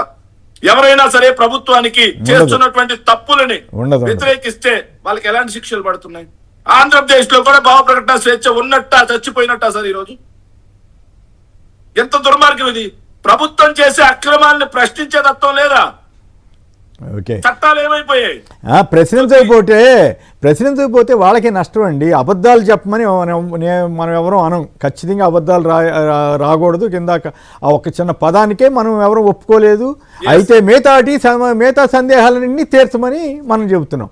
అలాంటిది ఎమర్జెన్సీ టైంలో పేపర్ ఖాళీగా ఉండేది. మాకు కుర్రవాళ్ళం నేను డిగ్రీ చదువుతున్నట్టున్నాను. మాకు అర్థమయ్యేది కాదు ఎందుకు ఈ వైట్ పేపర్ ఉంది అని. ఎమర్జెన్సీ కారణంగా సెన్సార్ ఆఫీసర్లను పెట్టి వార్తలు తీయించేసేవాళ్ళంట. దానికి ప్రొటెస్ట్గా గోయంకా లాంటి ప్రముఖులు ఆంధ్రప్రభ ఇటువంటి వాటిలో వైట్గా వదిలేసేవాళ్ళు. అంటే ప్రొటెస్ట్ అనమాట. సో ఆ తర్వాత ఏమైంది, ఎమర్జెన్సీ పెట్టి మొత్తం మీడియాని అణిచివేసి మళ్ళీ గెలవచ్చని ఇందిరాగాంధీ గారు అనుకున్నారు. కానీ ఇందిరాగాంధీ గారే ఓటమి చూడాల్సి వచ్చింది. సరే ఆ పార్టీ పక్షానే తర్వాత 71 ఎక్సెప్ట్ ఆంధ్రప్రదేశ్ తెలంగాణలో తప్ప మిగతా దేశం అంతా కూడా దెబ్బతినిపోయింది కాంగ్రెస్ పార్టీ ఆ రోజున. అప్పుడు సరే 78లో అదే పార్టీ తరఫున చంద్రబాబు గారు ఫస్ట్ టైం శాసనసభకి ఎన్నికయ్యారు కాంగ్రెస్ పక్షాన. సో మరి ఆ ఎమర్జెన్సీ అనుభవాలు తెలిసి కూడా మరి ఆయన ఎందుకు చేస్తున్నారో అర్థం కాదు. పూర్తిగా నారా లోకేష్ ఆదేశాల మేరకు ఈ రోజు రాష్ట్రంలో భావ ప్రకటన స్వేచ్ఛ ఏదైతే ఉందో అది హరించి వేస్తా ఉన్నారు సార్. దుర్మార్గమైన విషయం ఏంటంటే ఆఖరికి పేపర్స్ కూడా సార్, వార్తాపత్రికలు కూడా ఇంత దిగజారు రాతలు రాయాలా? ఎవరు లిబరేషన్ కాంగ్రెస్ పార్టీకి చెందినటువంటి అధ్యక్షుడు ఏదో మాట్లాడితే ఆయనకి వైఎస్ఆర్ కాంగ్రెస్ పార్టీకి ఏంటి సార్ సంబంధం? ఆయనకి వైఎస్ఆర్ కాంగ్రెస్ పార్టీకి ఏంటి సంబంధం? ఈ రాష్ట్రంలో ఎవరు ఏది మాట్లాడినా ప్రభుత్వానికి అనుకూలంగా ఉంటే మీకు హ్యాపీ, ప్రభుత్వానికి అనుకూలంగా లేకపోతే వైఎస్ఆర్ కాంగ్రెస్ పార్టీ మీద అంటగట్టేస్తారు, డైవర్ట్ చేయటం అనమాట. అంటగట్టేస్తారా సార్? డిఎస్సీలో అక్రమాల గురించి అడుగుతున్నాం సార్. మేము డిఎస్సీలో నవీన్కి ఎందుకు ఉద్యోగం ఇవ్వలేదు అని అడుగుతున్నాం. 1:1 నిష్పత్తిలో అంటే ఒక ఉద్యోగానికి ఒకరిని పిలిచినప్పుడు వాళ్ళ సర్టిఫికెట్లు సరైనవే అయితే వాళ్ళకి ఎందుకు ఉద్యోగం ఇవ్వలేదని అడుగుతున్నాం. దానికి సమాధానం చెప్పాలి. ఇవి కాకుండా స్పోర్ట్స్ సర్టిఫికెట్ల అంశంలో మీరు చేసినటువంటి అవకతవకలు ఏంటి అని చెప్పేసి జగన్మోహన్ రెడ్డి గారు మొన్న మాట్లాడారు. నిన్న మా ఎమ్మెల్సీ చంద్రశేఖర్ రెడ్డి గారు కూడా ఆధారాలతో సహా చూపించారు. వాటికి సమాధానం చెప్పాల్సింది పోయి విషనాగులు అంట సార్. ఎవరు సార్ విషనాగులు? నిజమైన విషనాగులు ఎవరు? 3,32,000 కోట్ల రూపాయలు మాత్రమే జగన్మోహన్ రెడ్డి గారు అప్పు చేస్తే 15 లక్షల కోట్లు అని చెప్పి అప్పు రత్న అని చెప్పి నీచమైన కార్టూన్లు వేసి బ్యాన్ ఐటమ్ వేసిన వల్ల వాళ్ళు విషనాగులా? మేము విషనాగులం సార్. ఇవి కాకుండా సార్ పేదవాడు ఇంగ్లీష్ మీడియం చదువుకుంటే తెలుగు చచ్చిపోద్ది అని చెప్పేసి ఇంగ్లీష్ మీడియం మీద విషం చిమ్మినటువంటి విషనాగులు ఎవరు సార్? పేదింటి బిడ్డ మేఘన మీద విషం చిమ్మినటువంటి విషనాగులు ఎవరు సార్? ఇవి కాకుండా సంక్షేమ పథకాలు ఇస్తే రాష్ట్రం శ్రీలంక అయిపోద్ది అని చెప్పి విషం చిమ్మి మళ్ళీ వాళ్ళు అధికారంలోకి రావడం కోసం సంక్షేమ పథకాలు రెట్టింపు ప్రచారం చేసినటువంటి విషనాగులు ఎవరు సార్? మెడికల్ కాలేజీల అంశంలో ఆ రోజు జగన్మోహన్ రెడ్డి గారు సెల్ఫ్ సస్టైనబిలిటీ కోసం 50% మేనేజ్మెంట్ సీట్లు తీసుకొస్తే దాని మీద విషం చిమ్మి ఈ రోజు పీపీపీకి అనుకూలంగా నేరుగా ప్రైవేట్ కట్టబెట్టడాన్ని ప్రోత్సహిస్తున్నటువంటి విష నాగులు ఎవరు సార్? వాటిని మంచిది అని చెప్పి రాస్తున్నటువంటి విష నాగులు ఎవరు? ఇక ల్యాండ్ టైటిలింగ్ యాక్ట్ మీద విషం చిమ్మి ఈ రోజు అదే ల్యాండ్ టైటిలింగ్ యాక్ట్ ని పొగుడుతున్నటువంటి విష నాగులు ఎవరు? సమాధానం చెప్పాలి ఆంధ్రజ్యోతి రాధాకృష్ణ. దుర్మార్గమైన రాతలు రాసి వ్యక్తిత్వ హననాలు చేసి తప్పుడు కథనాలు ప్రచురించి ఒక వ్యక్తి మీద కోర్టులో ఉన్న అంశాలను కూడా వీళ్ళే డిబేట్లు పెట్టి, వీళ్ళే జడ్జిల అవతారం ఎత్తి, వీళ్ళే తీర్పులు ఇచ్చి, ఎవరైతే సార్ ఒక కేసు విషయంలో ఎవరైతే ప్రధాన ముద్దాయి ఉన్నాడో ప్రధాన ముద్దాయిని తీసుకొచ్చి కూర్చోబెట్టి అతన్ని బాధితుడిగా చూపించి నీచాతి నీచంగా అబద్ధాలకి రెక్కలు గట్టి ప్రచారం చేసిన విష నాగులు ఎవరు అనేది ఆంధ్రజ్యోతి రాధాకృష్ణ సమాధానం చెప్పాలి సార్. ఖచ్చితంగా రాష్ట్ర ప్రజలేం గుడ్డు వాళ్ళు కాదు సార్, రాష్ట్ర ప్రజలేం చెవిటి వాళ్ళు కాదు సార్, అన్ని గమనిస్తున్నారు సార్. సరైన సమయంలో రాధాకృష్ణ కూడా దెమ్మ తిరిగిపోయే తీర్పు అనేది ఆంధ్రప్రదేశ్ లో వస్తుంది సార్. రైట్. శ్రీవారి సేవకులను జెండా మోసే కూలీలుగా మార్చారు, టీడీపీ అనుబంధ సంస్థగా సాధు పరిషత్తును చేశారంటూ భూమన కరుణాకర్ రెడ్డి గారు నిన్న సాధు పరిషత్తు చేసిన ఆరోపణలకి కౌంటర్ ఇస్తూ మాట్లాడారు. కనెక్టివిటీ బాధుడు, విద్యుత్ ఉత్పత్తిదారులపై అదనపు భారం మోపేందుకు సిద్ధం అంటూ ఈ సోలార్ ఎనర్జీ ప్యానెల్స్ రేట్లు పెంచుతున్నారట. దాని మీద వచ్చారు. క్షమాపణలు చెప్పిన పవన్ అభిమానులట. దానికి కారణం ఏంటంటే పవన్ కళ్యాణ్ అనే నేను అనే పుస్తకాన్ని తిరుమల శ్రీవారి ఆలయం ముందున్న అఖిలాండం వద్ద వాళ్ళు చూపించి ప్రదర్శించి ఆ మీడియాలో సోషల్ మీడియాలో పోస్ట్ చేశారట. మరి వాళ్ళంతా తెలుసుకుని తర్వాత క్షమాపణ చెప్పారట. వాళ్ళనైతే క్షమాపణ చెప్తే మంచిదే కానీ మరి దాన్ని మరి ఇతరులు ఎవరినైతే అట్లాగే వదిలేస్తారా అనేది చర్చ అవుతుంది. సరే, ఈ మాత్రమైనా చేసినందుకు సంతోషం. విద్యుత్ బస్సులు వస్తున్నాయి, వెళ్ళిపోండి. 3 డిపోల్లో 1500 మందిని బదిలీ చేశారట. బెదిరించి మరీ పంపించేసిన ఆర్టీసీ అధికారులట. శ్రీశైలం ఆలయానికి ఇచ్చాం, కాటేజీ తాళాలు గతంలోనే ఇచ్చామని శ్రీశైలం కాటేజీపై ఆ పత్రికల్లో వచ్చిన అవాస్తవాలు, వెన్నుపోటుకు 2 ఏళ్లు విజయవంతం అవడంతో డైవర్ట్ చేయాలని అబద్ధ ప్రచారాలని దర్శి ఎమ్మెల్యే డాక్టర్ బూచేపల్లి శివప్రసాద్ రెడ్డి స్పష్టీకరణ. వీళ్ళు రాస్తున్న అబద్ధాలకి ఈయన ఇచ్చిన కౌంటరే, ఈనాడు ఆంధ్రజ్యోతి మీద కౌంటరే, శివప్రసాద్ రెడ్డి గారి కౌంటరే తెలుస్తుంది. ఉద్యోగాల ప్రాణాలు పోతున్నా ప్రభుత్వానికి కనికరమే లేదన్న కాకర్ల వెంకట్రామిరెడ్డి. ఈ సచివాలయ ఉద్యోగులు అనేక మంది కొంతమంది ఆత్మహత్య చేసుకోవడం, కొంతమంది గుండెపోటుకు గురవటం, ఇటువంటి నేపథ్యంలో ప్రభుత్వం కాస్త కనికరంగా ఉండమని ఆయన కోరుతున్నారు. ఋషికొండకు మోక్షం ఎప్పుడు అంటూ ఎల్లో మీడియానే రాసింది, మరి ఎందుకు పట్టించుకోవట్లేదు. ట్రిప్ సర్కారు డప్పు. గత నెలలో సింగపూర్ వెళ్ళిన 37 మంది ఉపాధ్యాయులట. భూ వ్యవస్థ అస్తవ్యస్తం, రాష్ట్రంలో భూ హక్కులపై తీవ్ర అనిశ్చితి. చంద్రబాబు సర్కార్పై కాపుల తిరుగుబాటు బావుట, ఓట్లు దండుకొని వివక్ష చూపుతున్నారంటూ మండిపాటు. వచ్చే నెల 4-5 తేదీల్లో కాపు గళం పేరుతో రాష్ట్ర స్థాయి సదస్సు. ఆరోగ్యశ్రీలో అన్ని ప్రొసీజర్లు అనవసరమని మంత్రి సత్యకుమార్ గారు అంటున్నారు. ఇళ్లు కూల్చివేశారు, కన్నీళ్లు మిగిల్చారు. వారం గడువు కోరినా కనికరించని అధికారులు యలమంచిలి రూరల్ మండలంలో. అలాగే అక్కడ కూడా రాజమండ్రి దగ్గర కూడా అట్లాగే కూల్చేశారు అక్రమ ఇళ్ళని. అక్కడ కృష్ణానది గర్భంలో అక్రమ కట్టడాన్ని కూల్చేస్తే ఇంకేముంది, విధ్వంసం అన్నారు. మరి పేదల ఇళ్లను కూల్చేస్తున్న ఘటనల్ని ఏమంటారో తెలియదు. ఛార్జింగ్ స్టేషన్లకు టెండర్, పోటీ లేకుండా 131 ఈవీ ఛార్జింగ్ స్టేషన్ల కార్యక్రమం చేపట్టాలో ఎత్తుగడట. గుజరాత్లో మినహాయింపు, ఏపీలో భారీగా వాయింపు. రాష్ట్రంలోని మత్స్యకారులపై కనికరం లేని చంద్రబాబు, పెరిగిన డీజిల్ ధరలు, స్థానిక పన్నులతో సహా వసూలు. మరి ఎక్కడ రాష్ట్ర వ్యాప్తంగా తగ్గిస్తామన్నారు కానీ తగ్గించలేదు కదా. పన్నులు తీసేస్తాం మేము రాగానే అన్నారు, రాలే. పెట్టుబడులను ఆకర్షించడమే లక్ష్యంగా సింగపూర్ వెళ్ళారట ముఖ్యమంత్రి గారు. 1185 ఎకరాల్లో శ్రీకాకుళంలో విమానాశ్రయం వచ్చేస్తుందట. అయితే కార్గో ఎయిర్పోర్ట్ నిర్మాణానికి మా భూమిని ఇచ్చే ప్రసక్తి లేదంటూ ఆ గ్రామస్తులంతా ఆందోళన దిగారు. ఇక నారాయణ జిత్తులు మారి లెక్కలంటూ అమరావతి లెక్కల మీద నేను ఒక స్టోరీ వచ్చింది. వీటి మీద అలాగే ఇతర అంశాల మీద చర్చలోకి వెళ్దాం. నారాయణ జిత్తులు మారి లెక్కలు అంటూ అవినీతి కప్పిపెట్టడానికి తప్పుడు గణాంకాలు, సెంట్రల్ సెక్రటేరియట్ రెసిడెన్షియల్ కాంప్లెక్స్ల వ్యయాలను కేంద్రం ఖరారు చేయడంతో రాజధాని అవినీతి బట్టబయలు. అయితే హ్యాపీనెస్ట్ ప్రాజెక్ట్ నిర్మాణ వ్యయం చదరపడకు 3338 అంటూ నారాయణ గారు చెప్పారట. ఐకానిక్ టవర్స్ కాబట్టి అంత అవుతుందని ఇందాక మనం విన్నాం కదా. సో ఈ లెక్కల మీద అట్లాగే మా భూములకు జరీ భూములు ప్యాకేజ్ ఇవ్వాలని హరిశ్చంద్రపురం వడ్లమాను గ్రామ సభల్లో రైతులు కోరారట. అయితే ఈ నిర్మాణ వ్యయం మీద జగన్ విష ప్రచారాన్ని జనం నమ్మరని నారాయణ గారు మళ్ళీ అన్నారట. ఆయనే చెప్పారు 2 రేట్లు, మళ్ళీ ఆయన అంటున్నారు. ఆర్టీసీపై పీపీపీ పిడుగు పడుతుందట. బస్సు స్టేషన్లను ప్రైవేటుకు ధారాదత్తం చేయడానికి రంగం సిద్ధం. 5,000 కోట్ల భూములు అస్మదీయులు కట్టబెట్టేలా కుతంత్రం. ఈ 2 మీద మీ కామెంట్ చెప్పండి రామ్నాథ్ గారు. ముందుగా ఈ నిర్మాణ వ్యయం మీద రాష్ట్ర ప్రభుత్వం డిఫెన్స్లో పడిందా, అలాగే ఆర్టీసీని ఎట్లయినా సరే ప్రైవేట్ వైపుకి వెళ్ళిపోయే చేయాలనేదే వాళ్ళ ఉద్దేశమా? ఇప్పుడు కొమ్మినేని గారు ఆర్టీసీ ఇంకా ఉండదు అన్నది ఇండైరెక్ట్ గా ప్రభుత్వమే అంగీకరిస్తాం. కొద్ది రోజుల క్రితమే ఆర్టీసీ చైర్మన్ కొనకళ్ళ నారాయణ గారు ఏం చెప్పారు? 10,000 బస్సులు ఉన్నాయి, ఈ 10,000 బస్సుల్ని కూడా ఈ బస్సులతో, ఎలక్ట్రిక్ బస్సులతో రీప్లేస్ చేస్తామని చెప్పారు. పైగా ఆ ఎలక్ట్రిక్ బస్సుల్ని ఎలా చేస్తున్నారు? ఆర్టీసీ డైరెక్ట్ గా ప్రభుత్వం ఆర్టీసీ కొనుగోలు చేయడం లేదు, ప్రైవేట్ వ్యక్తులు కొనుగోలు చేయడం. మేము కొనడానికి కోట్ల రూపాయలు ఖర్చు అవుతుంది, 100,000 కోట్లు కావాలి, అంత భరించలేం. కాబట్టి ఎవరైనా ప్రైవేట్ ఆపరేటర్లు ఈ బస్సులు కొనుక్కొని వస్తే మేము వాటికి ఇస్తామని చెప్తున్నారు. వాళ్ళని ప్రైవేట్ వ్యక్తులు బస్సులు కొంటారు. ఒకటి, దానికి సంబంధించి డ్రైవర్లు కండక్టర్లు ఎవరు? ఆర్టీసీ కాదు, ప్రైవేట్ ఆపరేటర్లే నియమించుకోవాల్సి ఉంటుంది. మొత్తం 10,000 బస్సుల్ని తీసేసి 10,000 బస్సులు ఈ బస్సులు వచ్చి అవి పూర్తిగా ప్రైవేట్ వ్యక్తులకు ఇచ్చేసి వాళ్ళే డ్రైవర్లు కండక్టర్లను ఏర్పాటు చేసుకునే వెసులుబాటు ఇచ్చిన తర్వాత ఇక 50,000 మంది ఆర్టీసీ కార్మికులు ఏమైపోవాలి ఇంకో 5 ఏళ్ల తర్వాత? 2030 నాటికి మొత్తం అన్ని ఈ బస్సులు తేవాలనేది టార్గెట్ గా. ఆల్రెడీ అప్పుడు 50,000 ఇందాక ప్రజాహితులు వచ్చిన వార్త చదివాం కదా, 1,500 మందిని ఏదో చేయబోతున్నారని, చేస్తున్నారని చెప్పి, వద్దన్నారని చెప్పి నెలకు అందరినీ పంపించేయడానికి రెడీ అవుతున్నారు. ఒకటి, అంటే ఈ విధంగా ఆర్టీసీ చేతుల్లో బస్సులు లేకుండా చేయబోతున్నారు. 2, మొత్తం ఆర్టీసీకి ఉండే ఆస్తుల్ని మొత్తం ప్రైవేట్ వ్యక్తులకి పీపీపీ మోడల్ ఇచ్చేందుకు ప్రయత్నిస్తున్నారు. అంటే ఆర్టీసీకి ఫిజికల్ గా ఆస్తులు కూడా లేకుండా చేసేస్తున్నారు. అంటే ఇంకా ఆర్టీసీ అనేది అంతటితో దాదాపు కనుమరుగైపోయినట్టుగానే మనం భావించాల్సి ఉంటుంది.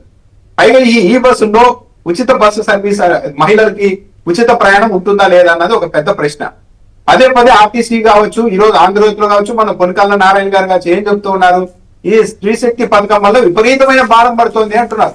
ఎందుకు పడుతుంది భారం? చంద్రబాబు నాయుడు గారు చెప్పింది ఏంది?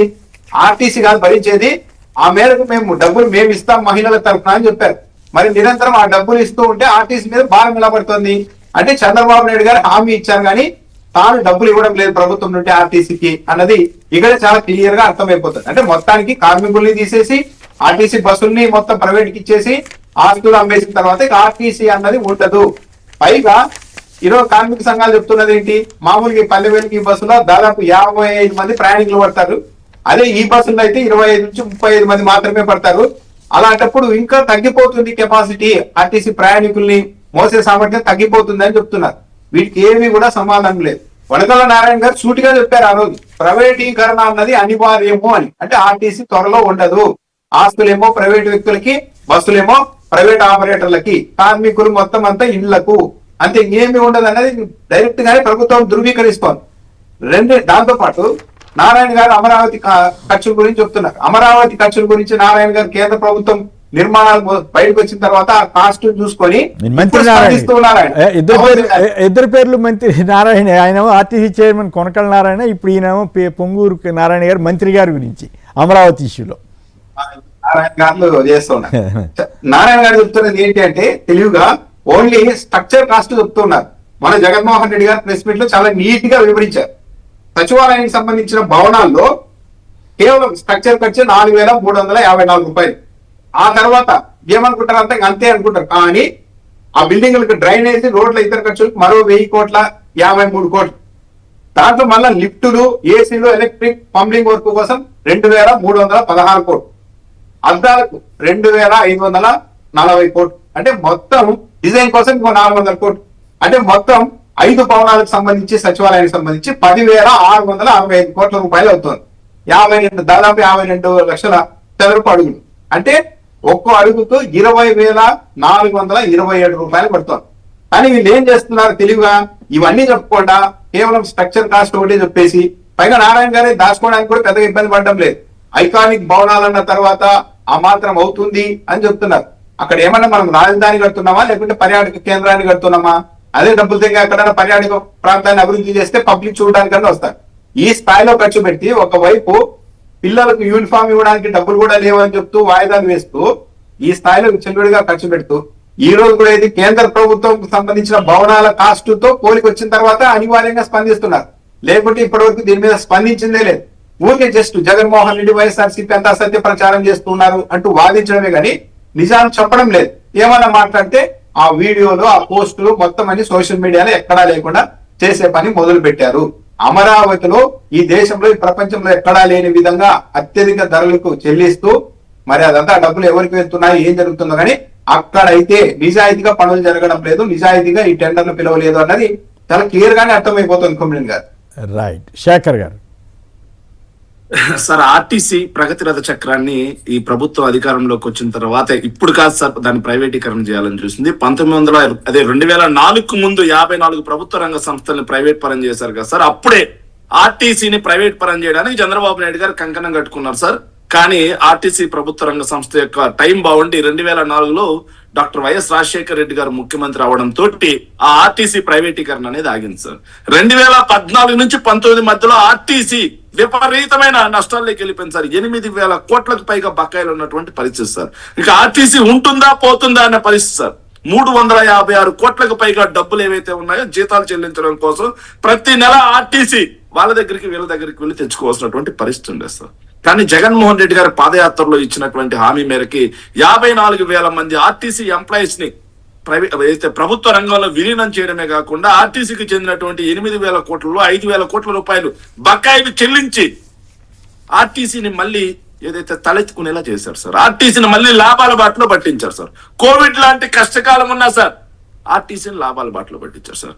కానీ మళ్ళీ ఈ ప్రభుత్వం అధికారంలోకి రాగానే ఒక పద్ధతి ప్రకారం ముందుగా ఏం చేశారంటే సార్ 12 డిపోలు సింహాచలం, గాజువాక, రాజమహేంద్రవరం, కాకినాడ, విద్యాధరపురం, మంగళగిరి, గుంటూరు, నెల్లూరు, మంగళం, కడప, అనంతపురం, కర్నూలు ఇలా 6,000 కోట్ల రూపాయల విలువైనటువంటి 12 డిపోలని ప్రైవేట్ వాళ్ళకి 99 సంవత్సరాల పాటు ప్రైవేట్ వాళ్ళకి కట్టబెట్టేశారు సార్.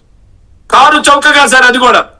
దాంతో ఆర్టీసీకి రావాల్సినటువంటి ఆదాయం తగ్గిపోయింది. ఆర్టీసీకి ఏవైతే విలువైన ఆస్తులు ఉన్నాయో ఆ ఆస్తులను కూడా ప్రైవేట్ పరం చేయడానికి కంకణం కట్టుకున్నారు సార్. ఇక రెండో పద్ధతిలో ఏం చేశారంటే మొత్తంగా 11,116 బస్సులు ఉంటే మొత్తాన్ని 100% ఈ బస్సులకు మార్చాలి అన్నారు సార్. మంచిదే సార్ ఈ బస్సులకు మారిస్తే. కానీ ఆ ఈ బస్సులు ఎవర్రా మెయింటైన్ చేస్తారంటే ప్రైవేట్ వాళ్ళే. ఇప్పటికే 100 ఈ బస్సులు కొన్నారు సార్. ఇప్పటికే ఆ 100 ఈ బస్సులు ఎవరైనా అంటే ప్రైవేట్ వ్యక్తులే. డ్రైవరు ప్రైవేట్ వ్యక్తే, కండక్టర్ ప్రైవేట్ వ్యక్తే, జస్ట్ ప్రభుత్వం నుంచి లీజు. ఇప్పుడు మళ్ళీ 750 బస్సులకి ఈ రకంగా మొత్తం 100% ప్రైవేట్ ఒక్క కొత్త బస్సు కూడా తీసుకురాలేదు సార్. ఇంకో వైపు ఏంటంటే సార్ 8,000కు పైగా ఆర్టీసీ కార్మికులు ఎవరైతే ఉన్నారో రిటైర్ అయ్యారు సార్. ఒక కొత్త పోస్ట్ అనేది ఏదైతే ఉందో దాన్ని భర్తీ చేయలేదు సార్. ఇప్పుడు 1,500 మంది ఆర్టీసీ ఎంప్లాయీస్ ని బదిలీ చేస్తా ఉన్నారు సార్, బలవంత బదిలీ. ఈ విధంగా ఆర్టీసీని ఒక పద్ధతి ప్రకారం ప్రైవేట్ వాళ్ళకి కట్టబెట్టడానికి చంద్రబాబు నాయుడు గారు సర్కార్ కంకణం కట్టుకుంది సార్. ఇక అమరావతి అంశానికి వస్తే సార్, అమరావతిలో నారాయణ నిజంగా నిస్సిగ్గుగా ఒప్పుకున్నాడు సార్ నిన్న అవినీతి జరుగుతుందని. కేంద్ర ప్రభుత్వ రంగానికి చెందినటువంటి సెక్రటేరియట్ వాళ్ళ నివాస స్థలాలకు సంబంధించి టెండర్లు వచ్చిన తర్వాత ఆంధ్రప్రదేశ్ లో అమరావతి పేరుతో జరుగుతున్నటువంటి లూటీ, అమరావతి పేరుతో జరుగుతున్నటువంటి దోపిడీ అనేది బహిర్గతమైంది సార్. ఇప్పుడు నిస్సిగ్గుగా ఒప్పుకున్నటువంటి పరిస్థితి సార్. కేంద్ర ప్రభుత్వ సెక్రటేరియట్ ఏదైతే ఉందో 5,587.44 రూపాయలతో స్క్వేర్ ఫీట్ కడుతున్నారు సార్. కానీ మరి ఆంధ్రప్రదేశ్ తో సార్ 20,000 దాటిపోయింది సార్. ఎలా దాటిపోయింది? 2018 ఏప్రిల్లో 4,350.42 రూపాయల స్క్వేర్ ఫీట్ కాస్ట్ తో ఇచ్చినటువంటి టెండర్లు ఇప్పుడు మళ్ళీ సేమ్ అదే సంస్థలకు సార్ 8,339.42 రూపాయలు స్క్వేర్ ఫీట్ కాస్ట్ కి ఇచ్చారు సార్. సో అక్కడ తాగలేదు సార్. మళ్ళీ హైసైడ్ ఎలక్ట్రికల్, హెచ్బిఎస్సి, ఫ్రీ ఏదైతే ఫైర్ అలారమ్స్, లిఫ్ట్, ప్లంబింగ్ అంటూ మరో 2,316.88 కోట్లు కేటాయించారు సార్. ఇక డిజైన్లకు 401.58 కోట్లు, అద్దాలు అమర్చడానికి 2,540 కోట్లు, మౌలిక వస్తువులకి 1,057.62 కోట్లు. ఇవి కాకుండా GST waiver, NAC waiver, seigniorage charge రద్దు ఇలా వెరసి 10,000 కోట్లకు పైగా ఒక్క సచివాలయ భవన నిర్మాణం పెరిగిపోయింది సార్. అంటే 20,000 పైగా ఒక స్క్వేర్ ఫీట్ సార్, 20,000కు పైగా స్క్వేర్ ఫీట్ వెళ్తా ఉంది సార్. ప్రపంచంలో ఎక్కడైనా ఒక భవన నిర్మాణానికి 20,000 రూపాయలు స్క్వేర్ ఫీట్ కి పడుతుందా? ఎక్కడ తాగదు సార్. మళ్ళీ బ్యూటిఫికేషన్ అంటారు సార్, మళ్ళీ ఇంకోటి అంటారు సార్. ఇలా 30,000 రూపాయల వరకు స్క్వేర్ ఫీట్ తీసుకెళ్లి దోచుకు తినడానికి ఇది పద్ధతి, మార్గం సుగమం చేసినట్టు కాదా? దీన్ని అడిగితే ఆ వీడియోలు మొత్తం ప్రైవేట్ లో పెట్టేస్తారు. అవి పోస్ట్ చేసేటువంటి సోషల్ మీడియా అకౌంట్లు ఎత్తేస్తారు సార్. ఇక నేను అడుగుతున్నాను సార్, గెజిటెడ్ అన్ని పచ్చాబద్దాలు సార్. గెజిటెడ్ ఆఫీసర్స్ నిర్మాణాలకు సంబంధించి స్క్వేర్ ఫీట్ 4,000 పడుతుంది సార్. ఎక్కడైనా 4,000 పడుతుందా? మంత్రి నారాయణ గారిని నేను ఛాలెంజ్ విసురుతున్నాను సార్. మన హైదరాబాదు పక్కనే ఉన్నటువంటి చెన్నై, బెంగళూరు నగరాలకు సంబంధించి అతి పెద్ద బిల్డర్లు ఎవరైతే ఉన్నారో రియల్ ఎస్టేట్ రంగంలో వాళ్ళని తీసుకొచ్చి బహిరంగ చర్చ పెడదామా? 2,000 రూపాయలకి మించి, 2,500 రూపాయలకి మించి నివాస యోగ్యమైనటువంటి అపార్ట్మెంట్ల నిర్మాణానికి కన్స్ట్రక్షన్ కాస్ట్ అవుతుందా? రైట్ రమ్మనండి సార్. రైట్. అసలు బేసిక్గా నిర్మాణాలకు అనువైన ప్రదేశంలో ఎంపిక చేయటం ఎందుకు, ఇన్ని వేల కోట్లు ఖర్చు పెట్టడం ఎందుకు అన్నదానికి అర్థం ఎవరు చెప్పే పరిస్థితి లేదు. నాగార్జున యూనివర్సిటీ పక్కన పెట్టుకో స్వామి అని ఎప్పుడు 10 ఏళ్ళుగా చెప్తా ఉంటే అక్కడ కాకుండా పనిగట్టుకుని ఇన్ని వేల ఎకరాలు తీసుకోవటం, 2 లక్షల ఎకరాల దాకా తీసుకెళ్ళటం, ఇదంతా ఎందుకు చేతులారా మరి దుర్మార్గం ఏంటంటే సార్, ఈ రోజు విద్యా సంవత్సరం అయిపోయింది సార్. ఫీజు రియంబర్స్మెంట్ బకాయిలు చెల్లించక విద్యార్థులు ఎవరైతే ఉన్నారో సార్, వాళ్ళు నెక్స్ట్ ఇయర్స్ అదనపు తరగతులకు వెళ్ళే పరిస్థితి లేదు. తల్లికి వందనం కూడా ఇంక ఇచ్చినట్లేరు కదా. తల్లికి వందనం ఆఖరికి విద్యా కానుక కింద పిల్లలకి ఇవ్వాల్సినటువంటి బుక్స్, బూట్లు, అదే విధంగా షూస్, సాక్స్, యూనిఫామ్ కూడా ఇవ్వలేదు సార్. మరి నెక్స్ట్ మంత్ ఇస్తారన్నట్టుగా పేపర్లో రాశారు. మరి ఎంతవరకు కరెక్ట్ తల్లికి వందనం? మరి ఈ లోపు ప్రైవేట్ స్కూళ్ళకి వెళ్లే వాళ్ళు ఫీజులు కట్టాల్సిందే కదా ముందుగా. సార్ దారుణం ఏంటంటే విద్యా సంవత్సరం అయిపోయింది సార్, ఉద్యోగాలు వచ్చాయి సార్ పేదవాళ్ళకి. ఉద్యోగాలు వస్తే సర్టిఫికెట్లు 40,000 50,000 పేదవాడు ఎక్కడి నుంచి తెచ్చి కడతాడు సార్? అవును, పేదవాడికి ఎవరు అప్పిస్తారు సార్? పాపం మొన్న మధ్య ఎల్లో మీడియా కూడా ఆ పాయింట్ రాసింది. మరి అయినా కూడా మరి గవర్నమెంట్ పట్టించుకోలేదు. అయినా కానీ ప్రభుత్వానికి కనికరం లేదు సార్. ఎంతో మంది విద్యార్థులు బాధపడుతున్నటువంటి పరిస్థితి సార్ ఈ రోజు. రైట్. నేటి నుంచి సార్ జూలై 14 వరకు ఇంటింటి సర్వే, ఎన్యూమరేషన్ పత్రాలు ఇవ్వనున్న బిఎల్ఓలు, ఎస్ఐఆర్పై పూర్తి అప్రమత్తతో పనిచేయాలన్న సజ్జల రామకృష్ణారెడ్డి. ప్రమాదంలో ప్రజాస్వామ్యం, వీధి పోరాటాలకు సిద్ధం కండి ప్రముఖ ఆర్థిక రాజకీయ విశ్లేషకులు పరకాల ప్రభాకర్. సర్ పేరుతోటి కొన్ని వర్గాల ఓట్లు తొలగించే కుట్ర జరుగుతోందని కూడా ఆయన ఆరోపణ. ఇప్పటికే 6.5 కోట్ల మంది ఓట్లను తొలగించారు. రానున్న రోజుల్లో 16 కోట్ల మంది ఓట్లను తొలగిస్తారు. విచిత్రంగా బీజేపీ అధ్యక్షుడు మాధవ్ వైకాపా హయాంలో దొంగ ఓట్లు నమోదు చేశారని చెప్పి ఇప్పుడు ఆయన చెబుతుంది. నిజంగా అన్ని దొంగ ఓట్లు నమోదై ఉంటే అసలు ఎవరికి అనుభవం ఉందో ఏంటో ఆయన తెలియదా, కాకపోతే ఏదో విమర్శించాలి కాబట్టి విమర్శించినట్టున్నారు. రామ్నాథ్ గారు, ఈ సర్ మీద ఇప్పుడు వస్తున్నటువంటి పరకాల ప్రభాకర్ గారు చాలా సీరియస్ వ్యాఖ్యలు చేస్తున్నారు. విశేషం ఏంటంటే ఆయన ఏం వ్యాఖ్య చేసినా అసలు ఆయన దాని గురించి సమాధానమే చెప్పట్లేదు, ఎలక్షన్ కమిషన్ కానీ ప్రభుత్వాలు కానీ. బీజేపీ వాళ్ళు ఇప్పుడు వైసీపీ యాప్ లో దొంగ ఓట్లు నమోదు చేశారని చెప్తున్నారంటే వైసీపీ ఓట్లని మేము లేపేస్తాం కాబట్టి మీరు ఇంకోలా అనుకోద్దండి, అవన్నీ దొంగ ఓట్లు అనుకోండి అని చెప్పి పబ్లిక్ ఇండైరెక్ట్ గా చెప్తున్నట్టున్నారు. వైఎస్ఆర్ కాంగ్రెస్ పార్టీ వాళ్ళు చాలా అప్రమత్తంగా ఉన్నారు. అన్నింటికి మించి ఓట్ల నమోదులో చాలా మంది సామాన్యుల్లో పేదల్లో వీళ్ళు అంత అవగాహన ఉండదు. మన ఓటు ఉందా లేదా, మొన్న ఎన్నికల్లో వేసాం కాబట్టి ఈసారి కూడా ఉంటుంది అనుకునే అవకాశం ఉంటుంది. కాబట్టి దీంట్లో ప్రొయాక్టివ్ గా పనిచేయాల్సింది రాజకీయ పార్టీలు, వైసీపీ కావచ్చు ఇంకే రాజకీయ పార్టీ అయినా సరే. ఓటర్లు ఎలా ఉన్నారు, తమ సానుభూతి పరుల ఓట్లని టార్గెట్ చేస్తారు. పైగా ఇప్పుడు ఐవీఆర్ఎస్ సర్వే చెప్తున్నారు, మీరు ఏ పార్టీకి ఓటు వేస్తారు, కూటమికి వేస్తారా వైసీపీకి వేస్తారా. పొరపాటు ఎవరైనా వైసీపీకి వేస్తామని చెప్తే ఆ డేటాను తీసుకెళ్లి ఇంకేం చేస్తారో అన్న ఆందోళన కూడా ఉంది. సో వైఎస్ఆర్ కాంగ్రెస్ పార్టీ ఇదేంటి, పబ్లిక్ కాదు, మీ రాజకీయ జీవితాలకు సంబంధించిన వ్యవహారం, మీ రాజకీయ పార్టీల మనుగడకు సంబంధించిన వ్యవహారం. కాబట్టి క్షేత్రస్థాయి నుండి ప్రతి కార్యకర్త, నాయకుడు, పోటీ చేయాలనుకుంటున్న వాళ్ళ నుంచి అధ్యక్షుల వరకు ప్రతి ఒక్కరూ అప్రమత్తంగా ఉండాల్సిందే. ఇప్పుడు చంద్రబాబు నాయుడు గారి ప్రభుత్వ వైఖరి చూస్తూ ఉంటే ఏమి ఓడిపోతే ఏం జరుగుతుందో, వ్యక్తిగతంగా మాకేం వస్తుందో, ఇబ్బంది వస్తుందో అని ఒక చావు బతుకుల సమస్య లాగా తెలుగుదేశం పార్టీ ప్రతి అంశాన్ని చూస్తోంది. ఇలాంటి సమయంలో ఇలాంటి అవకాశాన్ని దుర్వినియోగం చేసే అవకాశం కూడా ఉంది, అధికారంతో ఉన్నారు కాబట్టి. ప్రతి చోట అప్రమత్తంగా ఉండాలి. జరిగిపోయిన తర్వాత కోర్టులకు వెళ్ళినా ఉపయోగం ఉండదు. కోర్టుల్లో తేలేసరికి పుణ్యకాలం గడిచిపోతుంది. మీనాక్షి నటరాజన్ కేసు పాపం సుప్రీంకోర్టులో కూడా తేల్చలేదు కదా వాళ్ళు, అక్కడ కూడా అదే చూడండి, సింపుల్ గా ఆమెకు రాజ్యసభలో ఓటు చేసేసారు. కాబట్టి ముందే అప్రమత్తంగా ఉండి ప్రతి ఓటు పబ్లిక్ చూసుకుంటారులే, వాళ్ళ ఓటు వాళ్ళు చూసుకుంటారు అనుకుంటే రాజకీయ పార్టీలు శేఖర్ గారు సంక్షిప్తంగా చెప్పండి సార్. ఇప్పటికే దేశంలో 6.5 కోట్ల మంది ఓటర్లను తొలగించేశారు సార్. ఈ ఎస్ఐఆర్ అనే ప్రక్రియ న్యాయబద్ధంగా చట్ట ప్రకారం జరిగితే మంచిదే సార్. కానీ తెలుగుదేశం పార్టీ, రామ్నాథ్ గారు చెప్పినట్టు తెలుగుదేశం పార్టీ గోతికాడు నక్కల ఎదురు చూస్తాం సార్. 2019 ఎన్నికలకు ముందు కూడా మనం చూసాం సార్. వైఎస్ఆర్ కాంగ్రెస్ పార్టీ సానుభూతి పరుల యొక్క ఓట్లు మూకమ్మడిగా తొలగించడం కోసం ఆ రోజు కూడా కుట్ర జరిగింది సార్. సేవామిత్ర యాప్ ద్వారా తెలుగుదేశం పార్టీ వాళ్ళు ఆ రోజు కుట్ర పడినారు సార్. వైఎస్ఆర్ కాంగ్రెస్ పార్టీకి అనుకూలంగా ఉంటారు అనుకున్న వాళ్ళ ఓట్లు తొలగించడం కోసం ఆ రోజు కుట్ర చేస్తే వైఎస్ఆర్ కాంగ్రెస్ పార్టీ బలంగా నిలబడింది సార్ ఆ రోజు. ఇప్పుడు కూడా చెప్తున్నాం సార్, ఈ ప్రభుత్వం ఏదైతే ఉందో అధికారాన్ని అడ్డు పెట్టుకొని, పోలింగ్ యంత్రాంగాన్ని అడ్డు పెట్టుకొని, ఎన్నికల కమిషన్ అడ్డు పెట్టుకొని వైఎస్ఆర్ కాంగ్రెస్ పార్టీ సానుభూతి పరుల యొక్క ఓట్లు తొలగిస్తామంటే వైఎస్ఆర్ కాంగ్రెస్ పార్టీ చూస్తూ ఊరుకోదు అన్న విషయాన్ని కూడా స్పష్టం చేస్తూ, కాకపోతే ఏదో రామ్నాథ్ గారు ఒక మాట అన్నారు సార్, జరిగిపోయిన తర్వాత కోర్టుకి వెళ్ళి ఉపయోగలేదు. మనం నవ్వొచ్చింది సార్, ఏదైతే మన పశ్చిమ బెంగాల్ కి సంబంధించి ఎన్నికలు అయిపోయిన తర్వాత చెప్తామన్నారు సార్. ఎన్నికలు అయిపోయిన తర్వాత ఏముంది సార్ చూసేది? కాబట్టి 27 లక్షల ఓట్లు ఎంతో చెప్పారు.